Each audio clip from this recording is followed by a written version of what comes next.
Hey everyone, it's Mark Hayward from the Absolute Business Mindset podcast and YouTube channel. Thank you so much for joining me today. Today we have an interview with Michelle Johnston, who is an executive coach, professional management professor, and an author, where we are going to discuss many varied things.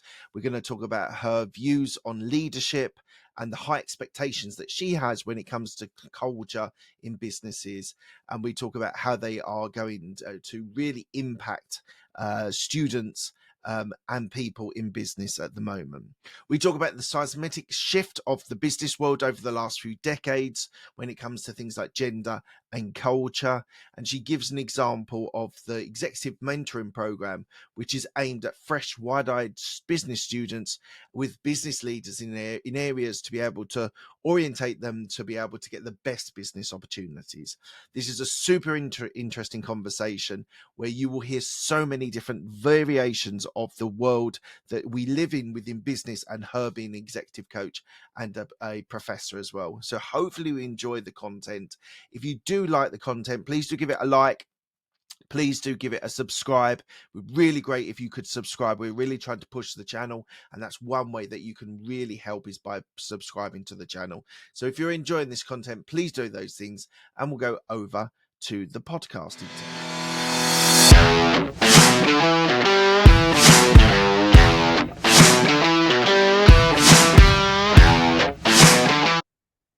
Today we have Michelle Johnston, who is an executive coach, professional, a management professor, and an author. Hello, Michelle. How are you today? Hey, Mark, I'm doing great. Thank you so much for having me on your show. Absolute pleasure. Thank you so much for being with me. Hopefully we'll have some fun and get into some depth about leadership and about your book and how you what your role is as an executive coach and a management professor. So, Michelle, the podcast is called Absolute Business Mindset. What does a business mindset mean to you? Yeah, that's a great question because for years, I teach in the business school. And when I think of business, I think of bottom line results. And I was a very action oriented leader.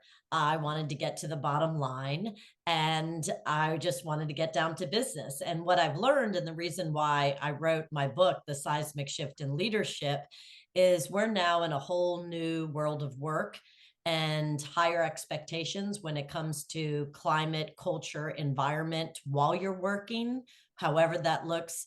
And so it's not all business. And so I've really had to adapt. And then I've done a lot of research and interviews to figure out how we all, as leaders, as humans, can adapt so that it's not just all business all the time.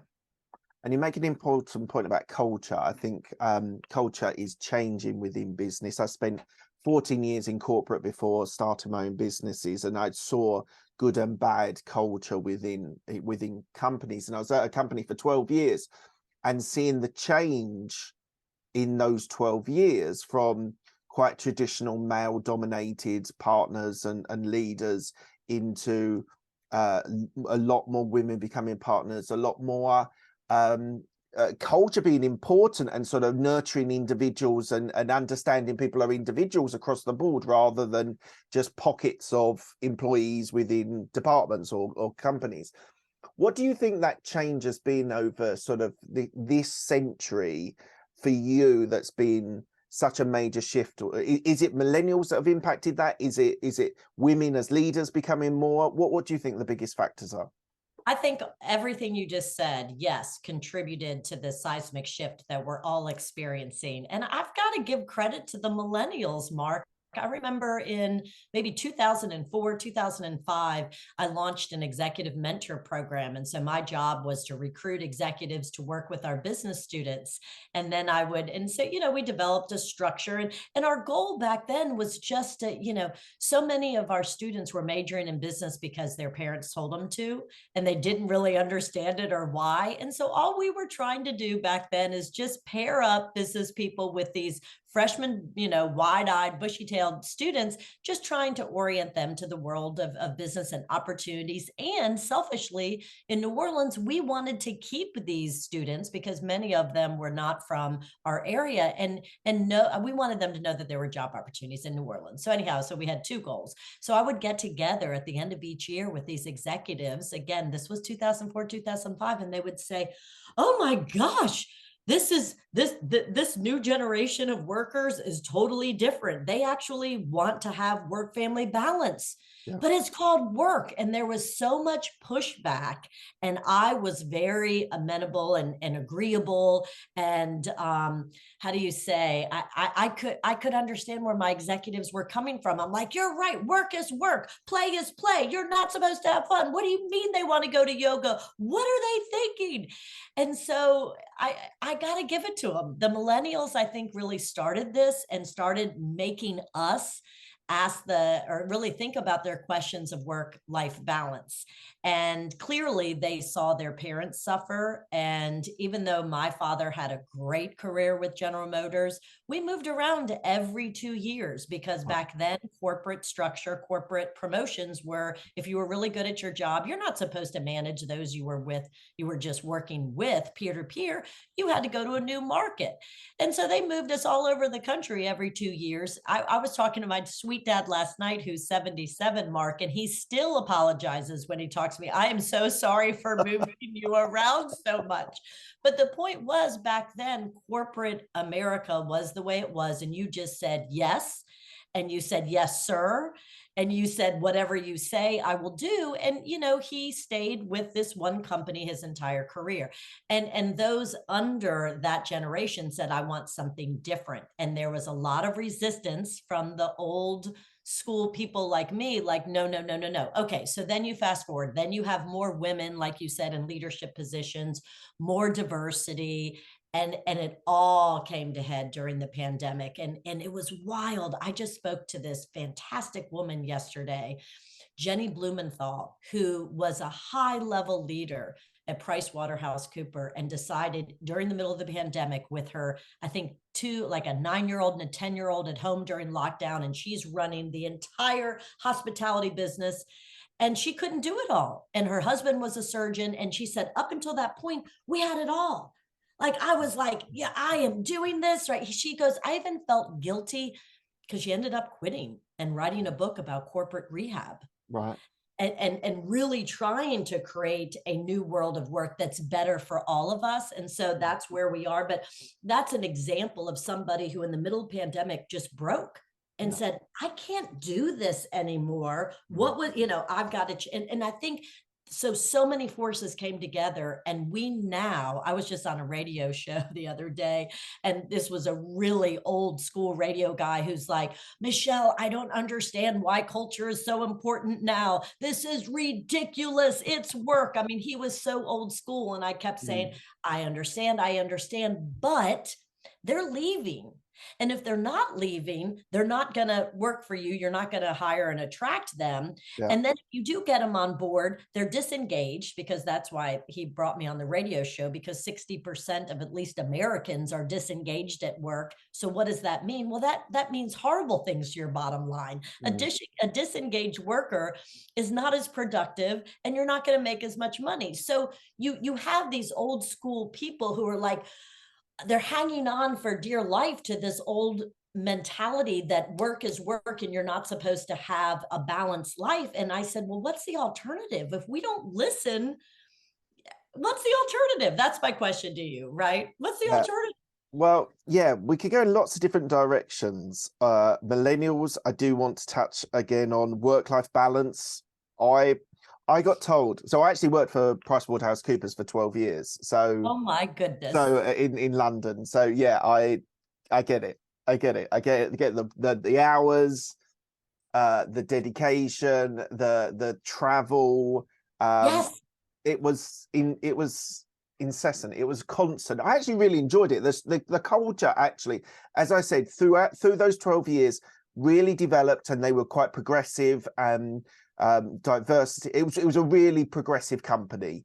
I wouldn't say that's in every country that PricewaterhouseCoopers are, but I can say in London, and in UK it is a relatively progressive company. So I get what you're saying. Equally, I actually quit my corporate job. So I moved to KPMG for 2 years and then left mid-pandemic and did my own thing. It wasn't purely because of workload, but it was there was factors that meant that I could and I wanted to. So I did. So I left corporate world 2 and a bit years ago, and I've never looked back. I don't ever want to go back to that. So and we'll come to work-life balance. It's important, I think, for a lot of people, and I want to know your view whether it's actually realistic. But we'll come to that. But the question I wanted to talk to you, we've gone straight into work. We've gone straight into as you said. But what I want to just bring us back to is a question that I sometimes ask is, tell me one thing in your upbringing that reflects who you are now. Ooh, that's good. So there's good and there's bad and there's ugly.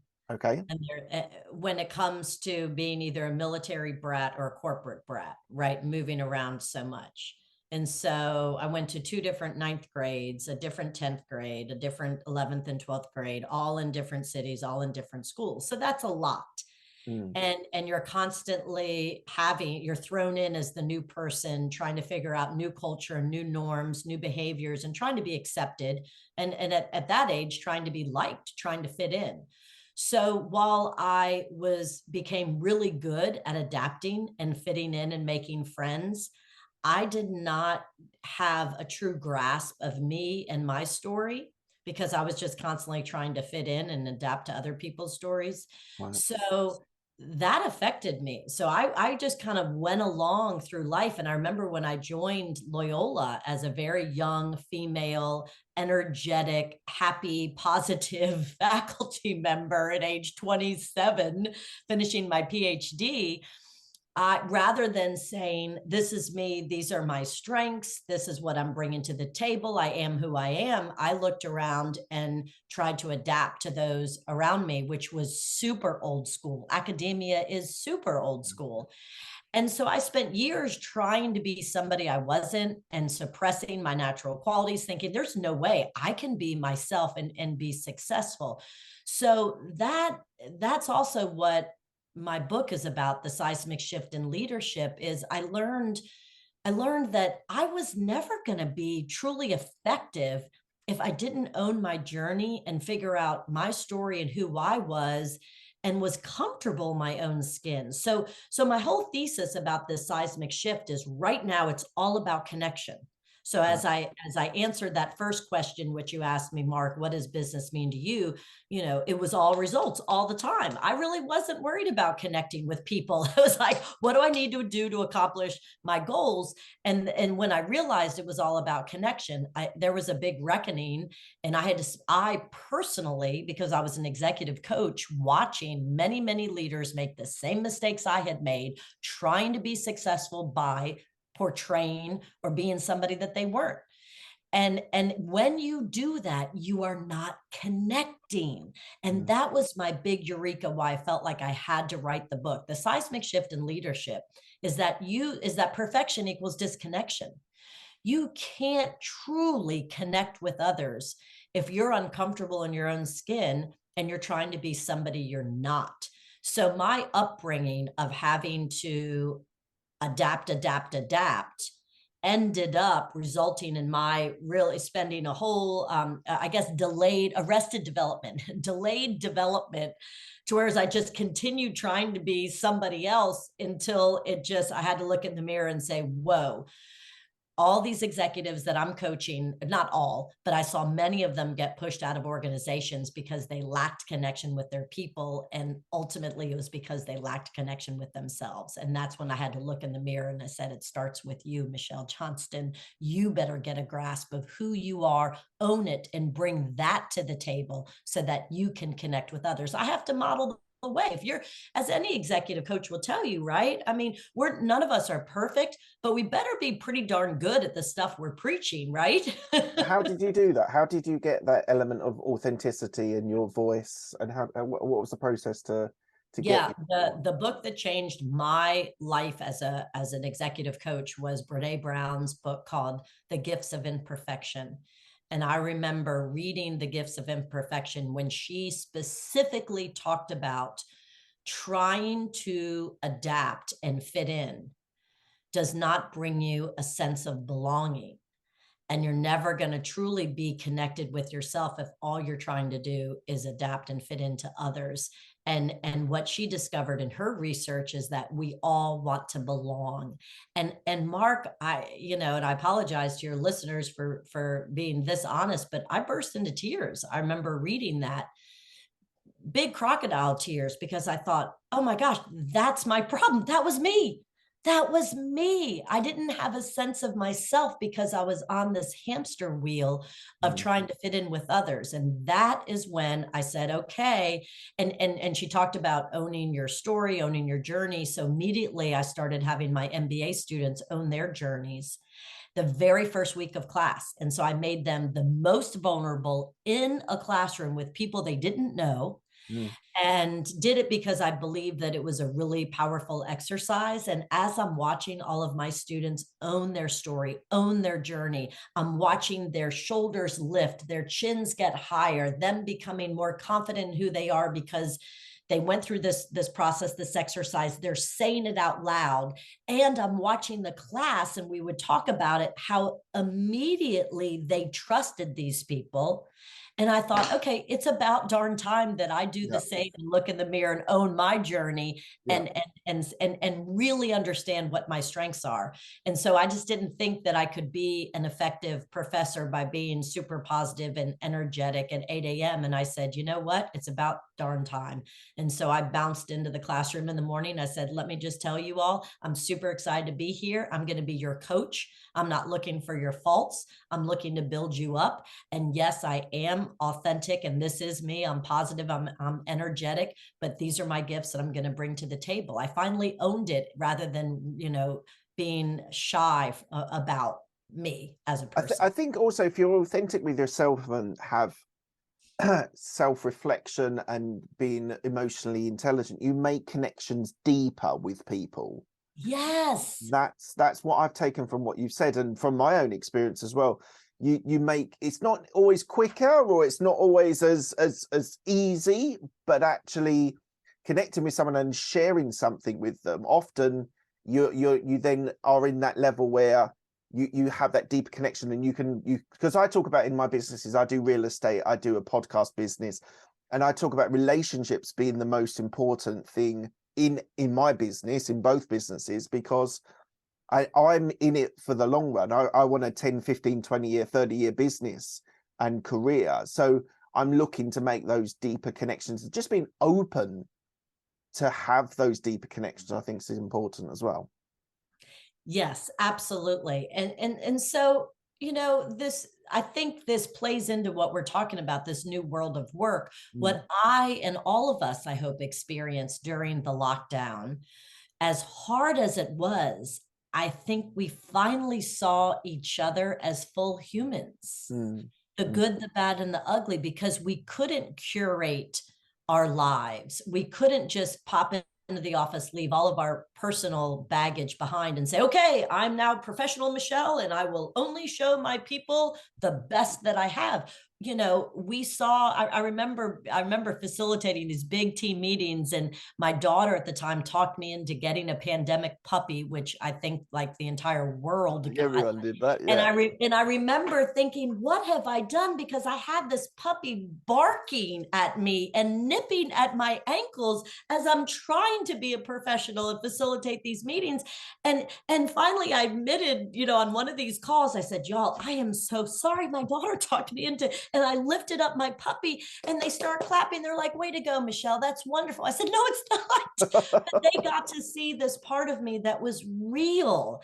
And Yeah. I could, and I think all of us, we got to meet husbands and children and animals and see inside each other's homes. And Yeah. that's one of the elements that as we all go back to work, although I don't know if we're all going to go back to work full time to the Yeah. office, Yeah. full time, I want us to still just bring our full humanity to work. That's my message and my mission right now, is let's create these positive workspaces where it allows us to show up as a full human and it allows us to see each other as full humans.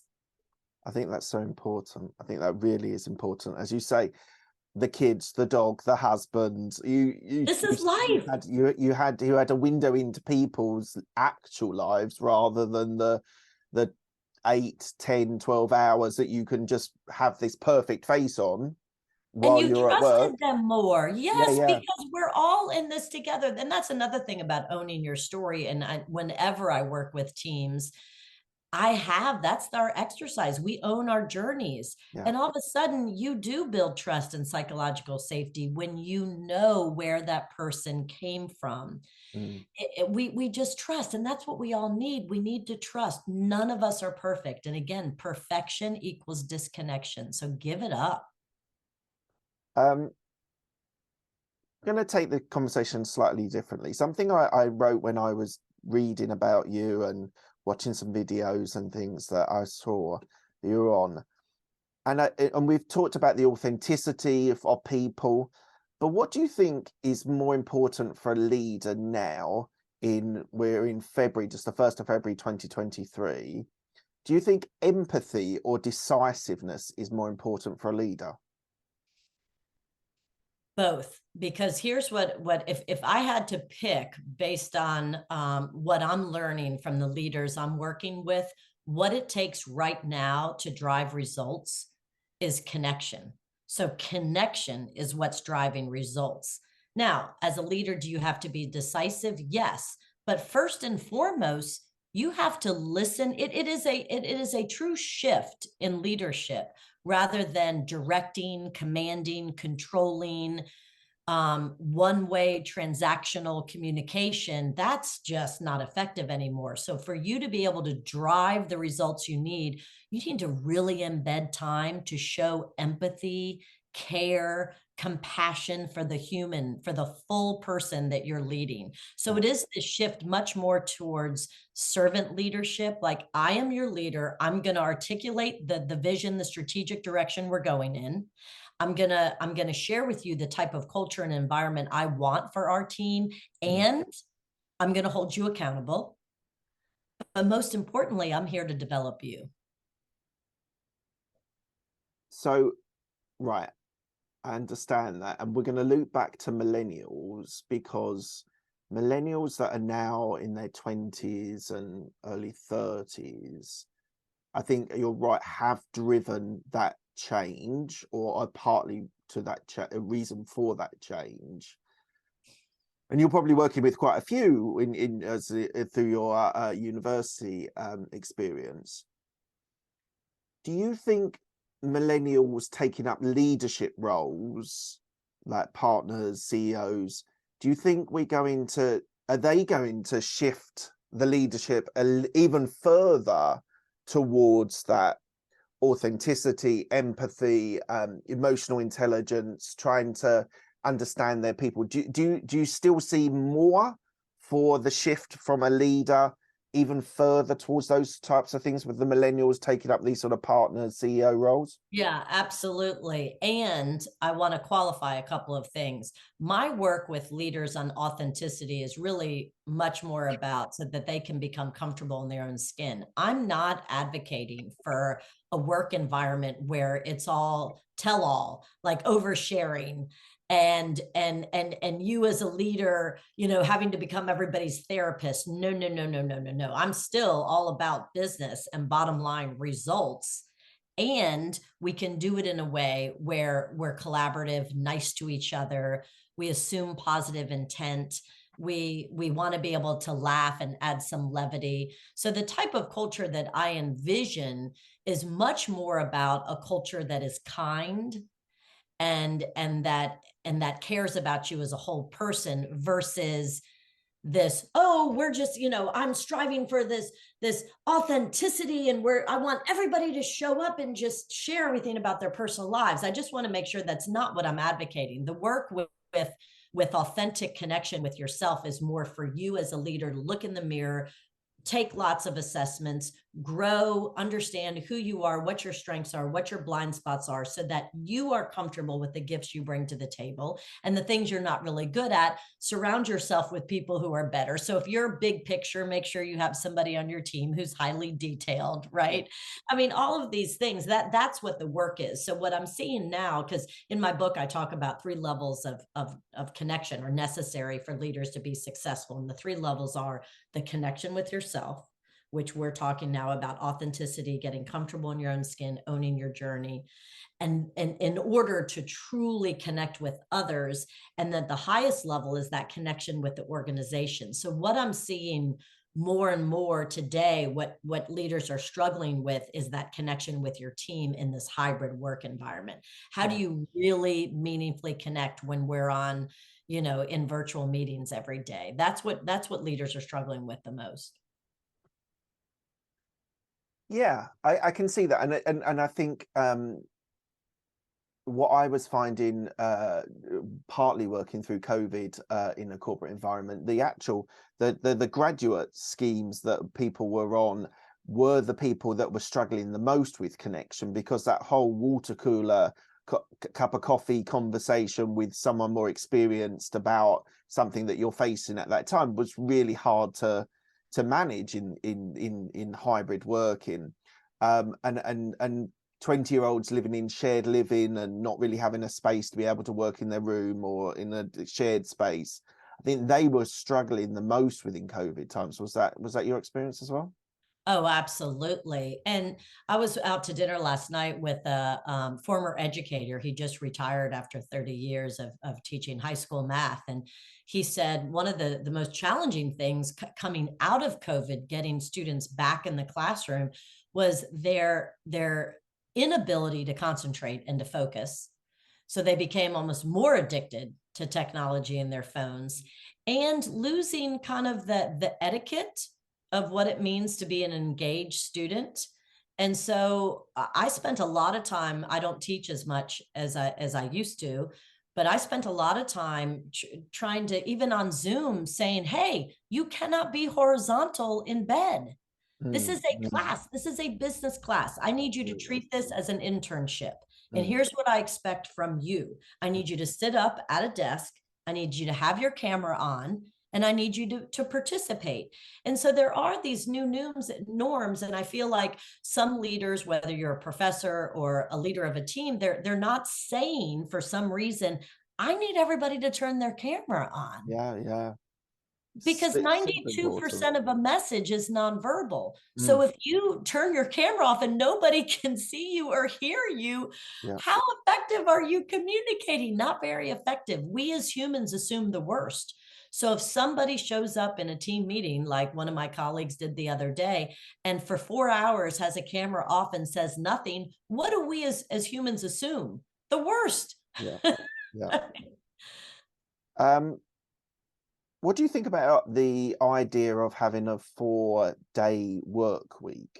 Hey, if you can pull it off, I like it. I'm all about listening to your workers and your employees, and trying to figure out what's going to work for them. My biggest client is a healthcare system, so Mm, they're really struggling, because healthcare, you need to be at the hospital, you need to be there every day. But then some of the corporate functions are saying, yeah, but I don't have to, so I would much rather work from home. And then how is there, my leaders are struggling with equity. Well, how do I make those who chose a job in the hospital, they need to show up 5 days a week, but then others are choosing how to, are should the pay be the same? I mean, these are all questions we're trying to tackle right now, because many people are choosing for more flexibility. yeah. I just think there's an issue with productivity.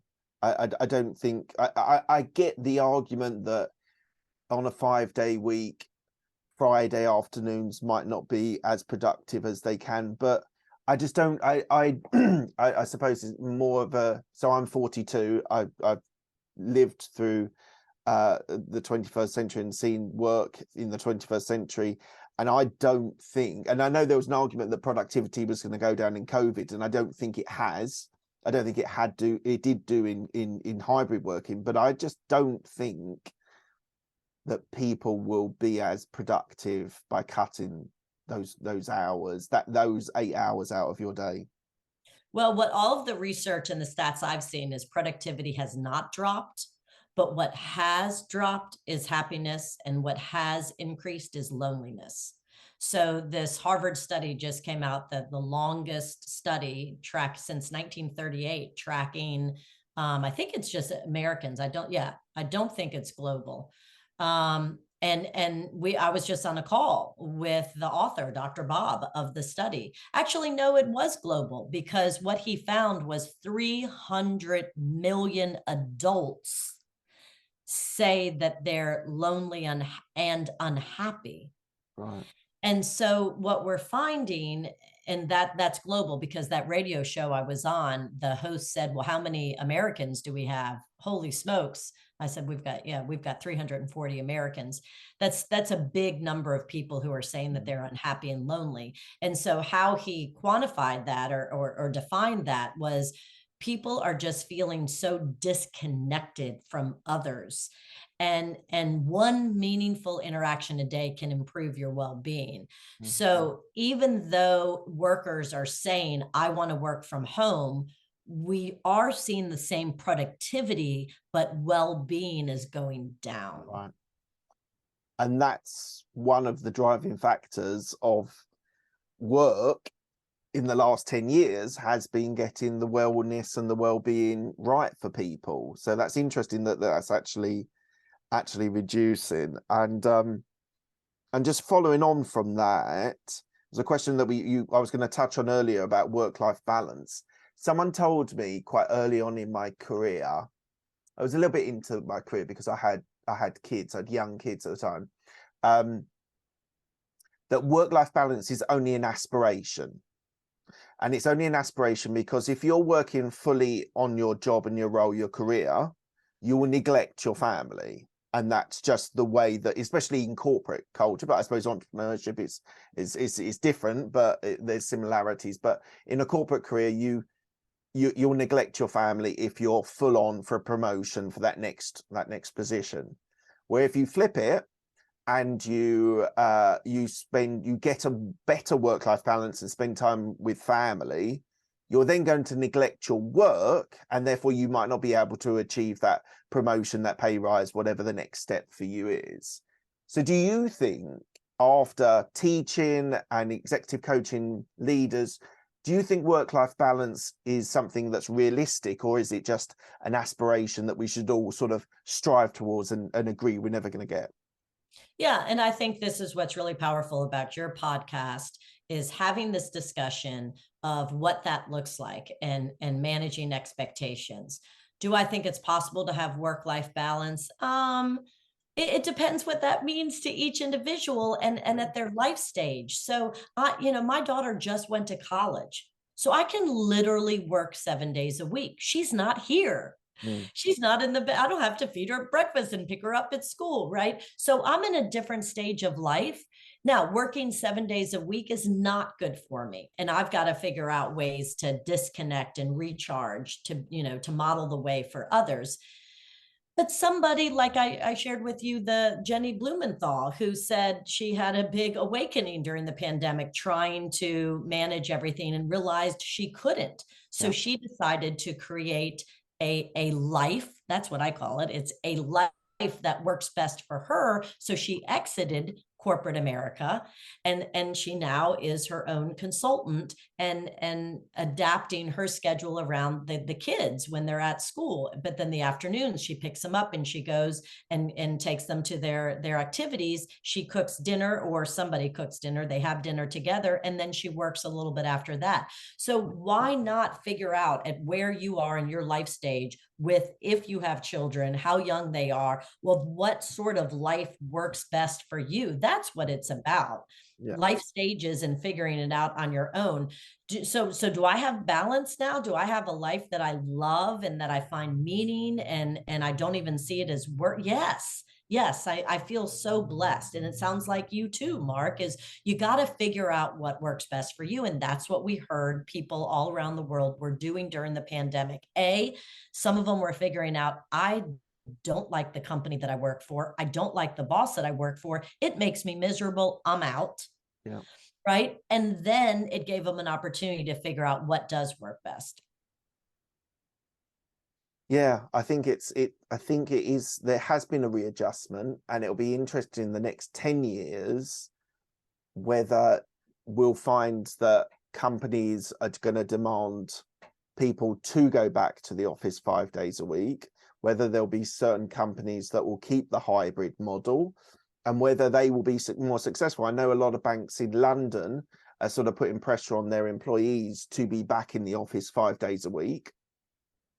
I also know more progressive companies are saying, look, well, as long as you're in 2 or 3 days a week, or you're in on certain key dates that the whole team is in the office, you have to be in for that.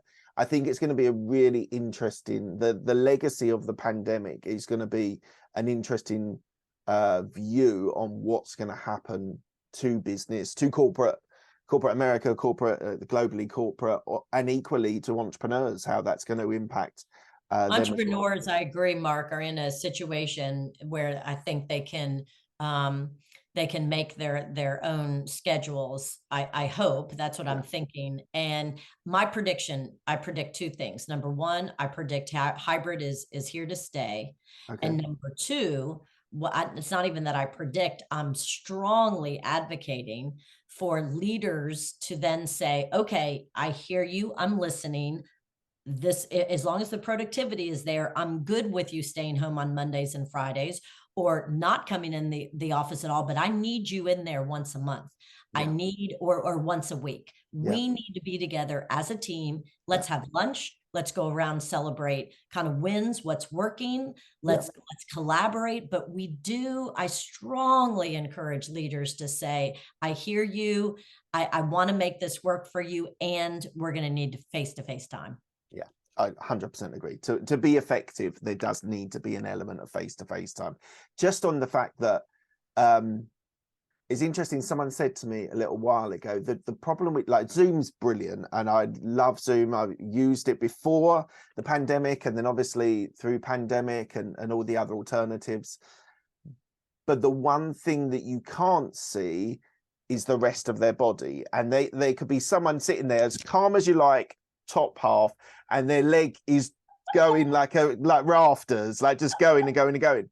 This simple body language that you get from face to face that you just miss on Zoom. And even to those bases, if you've got a leader or even a manager that's aware of those things and can sort of sense those things, there's a lot more benefit for people. So I totally agree 100%. There does need to be face-to-face time, whatever that agreed, and every company is slightly different, every job role is slightly different. So I do think that's super important. So I agree. I hope we have an element, and to be honest, I'm, even as an entrepreneur, I'm now making the effort to try and go into central London to have meetings and sort of build my day around networking or things like that, because I see the value of being able to go for a coffee with someone and look people in the eyes rather than just purely Zoom or Teams or whatever. Boy, I agree with you. And I've been living on Zoom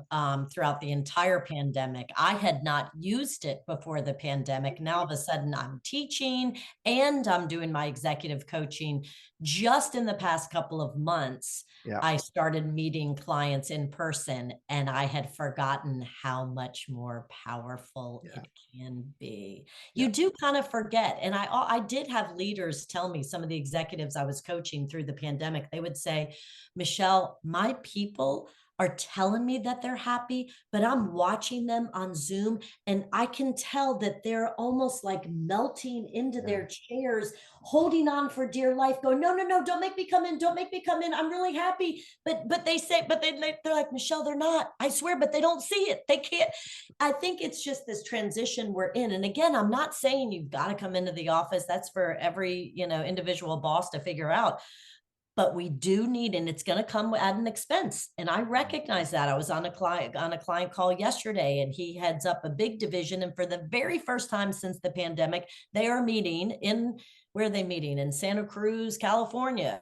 And that's expensive to fly everybody in, but it's necessary. So the cost that they're saving on real estate because they hired this workforce that lives all over the place, right? That's fine, but you better invest and know that it's going to be costly, but so important to bring people together face to face. It's going to, if you don't do that, I think you'll end up with lots of more sick days and things like that. People, or not being motivated, not being productive. I 100% agree. I'm glad we're on that, because I bang that drum quite a lot, and I think there's lots of advantages to hybrid working, but we also need to realize there are some negatives about it as well. So yeah, I think that's really important. Why is New Orleans so dear to your heart? You know, I'm so glad you asked me that question, Mark, because I've actually been thinking about it recently. We're about to be in the throes of Mardi Gras. Right. And look, I chose New Orleans as my city without any family when I chose it as a grown adult, knowing the good, the bad, and the ugly. And I chose it because of how it made me feel. I had moved around so much. And when I went to New Orleans, there was just this joie de vivre, this individuality, music on every corner, this soul that I hadn't experienced in other cities. So that's what got me there. What has kept me, and I'm not in New Orleans right now, I'm actually on the East Coast. But what's kept me in New Orleans is the true ability to connect. And I dedicated my book to the city of New Orleans, where you don't have to be perfect. It is a city that is steeped in all of these rituals and traditions that bring people together. So I mentioned Mardi Gras. I live 5 blocks from the parade route. Wow. So there's going to be, as soon as I fly back next week, every single night almost, there's going to be a parade going by 5 blocks from my house that brings all of my neighbors together, this entire community together, with laughter, levity, this commonality. And that's just one of our many traditions. And then after Mardi Gras is over, then we've got French Quarter Fest and Jazz Fest. We have all of these rituals embedded into the rhythm of the city that are about music and things other than work. So we're a city that is not just all about work. We're a city of true individuality. So that's what has kept me there. I think New Orleans does connection better than most cities I've seen. That's very interesting. What is the plan for the next 2 to 5 years for Michelle? Yeah, so great question, Mark. You're really a really fantastic host. Thank you again for having me. So my plan for the next 2 years, I've already spoken to a publisher about writing my second book, and I got excited on the call because I wanted to be the seismic shift in culture. So my first book was the seismic shift in leadership and how leadership needs to change. And now it's about culture, a little bit more of a macro perspective. And that excited me on the call. And then I got off the call and I said, you know what? It hasn't even been a year since I published my first book, and it became a global Amazon bestseller. I'm so grateful. And it's much more about the book now. It's a mission. And I truly feel like I'm on a mission to help all of us wherever we are. You're in London, I'm in New Orleans. There could be listeners from the other side of the planet. My mission is to help create positive workplaces and to get rid of jerk bosses. And sometimes it takes rehab, and I'm happy to help. That's my profession, right? As an executive coach, if you thought that the way to be effective was all about command, control, micromanagement, and not really showing that you care about your people, maybe that did work for you for a while, but I will help you, because it's not going to work for you anymore. It's a whole new world of work out there. And I think that it can all be kinder, and it can be a more pleasant environment for all of us. So that's my mission. So for the next 2 years, I really want to continue that mission. I want to help leaders. I want to help organizations, because this is our opportunity. If not now, then when, Mark? We have a seismic shift happening. So let's listen. And let's reinvent, let's reimagine what meetings look like. Let's reimagine what workspaces feel like. This is our time. And all these things like VR and AR and using technology, AI to blockchain, these are all things that are right either with us. And I was talking to someone about AI recently, and he was talking about Mid-Journey and Chat GPT, the sort of role of AI being able to write you essays or blogs, and the Mid-Journey, which is all about AI creating unique artwork, which is, and you should check it out. All of my listeners should check out both of them because they're just both incredible. But he was saying that AI has been in the background in certain industries, and it's been enabling us to progress and be productive. Where in this new era that's coming through now, Web3, is that AI is going to be a lot more in the forefront of being able to do, as like Chat GPT has been all over the internet and everyone's talking about it and the role that it can play. So I do think things like technology, that whole idea of being able to reimagine the workplace, what it means to be in a workplace as an entrepreneur, holding meetings, I think it's just going to be a fascinating place to watch, to see how leaders and equally management and equally employees get to reimagine what the workspace looks like. Exactly. Well said. Thank you. Look, we're coming to the end of the interview. I asked the same 6 questions to all of my guests. They're quickfire questions. They don't need a quickfire answer. They're a little bit thought-provoking, so beware. The first question is, what was the best decision that you've made? Oh man, Mark. Oh my goodness. Because it's interesting. My brain immediately went to personal decisions. I remember trying to figure out and going to my boss at Loyola going, can I be a professor and get tenure and still have a baby at the same time? I don't see it happening. And she said, if you want to have a kid because there's no perfect time. And so that's the best decision I ever made, is to have a baby, no matter how I thought this is not going to be good for my career. And again, that was way back when I kind of pretended like I wasn't pregnant, and we didn't really have maternity leave. And I had to do it in a way that I wouldn't want anybody to think that I wasn't still, pulling my weight at my job. That's another thing that I'm hoping workplaces are a little bit more accommodating, and I hope that they've improved, because it's not just the woman having a baby, the husband and the family. That's a whole nother topic. So the best decision I ever made was having my baby girl, Elizabeth. Amazing. What's the best piece of advice you've been given? What I just shared with you, when I went to my boss, I said, oh gosh, when is the perfect time? I need to have, because again, I was kind of obsessed with perfection back then. And thankfully I've given that up. When is the perfect time to have a kid? I read every single book, and she said, there's no perfect time. And if that's what you want, then figure it out. Right. Great stuff. Who's helped you most in your career? Oh, Marshall Goldsmith. So Marshall Goldsmith is the #1 executive coach in the world. And when I was in my tenure track position, I'd had my daughter, and I had my head down trying to publish, or else I knew I would perish. And it was, pretty intense and a lot of pressure. And I remember reading in 2001 an article in the New Yorker magazine that profiled this executive coach named Marshall Goldsmith, and he was going around the world kind of rehabbing jerk bosses. And he had a methodology, stakeholder center coaching, and I just loved everything in this article. I ripped it out, I put it in my filing cabinet, and I said, one day, once I get tenure, I'm going to lift my head up and I'm going to be an executive coach.